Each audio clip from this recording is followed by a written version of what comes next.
waxay ahayd habeen badanka dabeelo qabow ee ka dhacayeen saxaraha ballaaran. axmed iyo laba saaxiibadiis ah ayaa safar dheer ku marayay meel cidla ah oo aan wax nolol ah laga arki karin. qoraxdii ayaa dhacday, mugdigiina si tartiib ah ayuu u qabsanayay deegaanka. markii ay saacadihii habeenku ay bateen, waxay go'aansadeen inay istaagaan si ay u nastaan.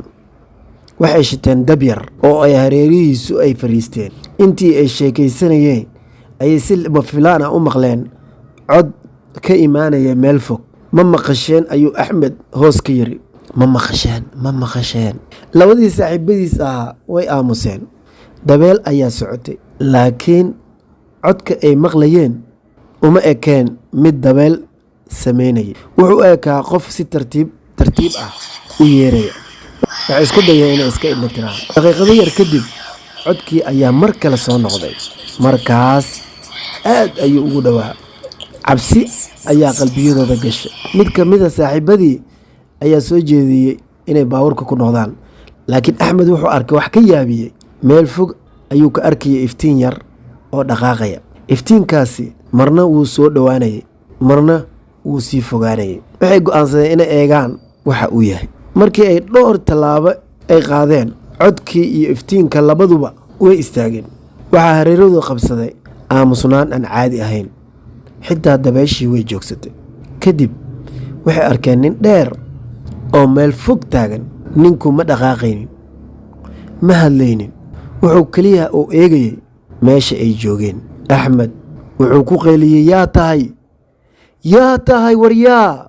jawaab ma jirin. laakiin markii uu mar kale cod dheer uu ku celiyey, war yaa tahay, isla markiiba si lama filaan ah ayuu uga baxay meeshii ay taagnaayeen. dhammaantood way yaabeen. waxay ku wada dhaarteen inay si ilbiriqsi ku arkeen. cabsi darteed ayay dib ugu ordeen baabuurkii. intii ay ordayeen, axmed wuxuu maqlayay cod gadaashiisa ka imaanaya oo leh, ha soo noqonina. markuu gadaal uu u jeestay ma jirin qof muuqda.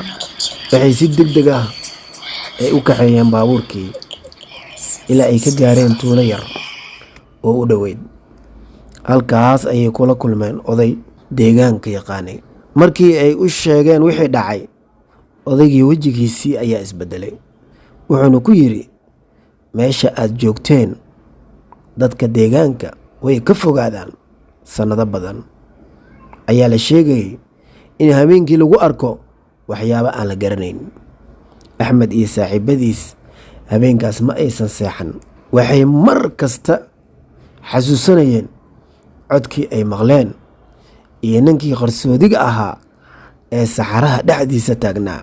ilaa maanta axmed ma oga waxa uu arkay habeenkaas. ma qof baa mise waa wax kale? hal shay keliya ayuu hubaa, in habeenkaasi saxaruhu qarinayay sir aan weli la ogaan. haddii aad sheekadan ka heshay, bliis leeg inoo saar. sabskreibka naga iloobin. hana iloobin inaad faalada ku qorto waxaad u malaynayso in uu axmed arkay. mahadsanid.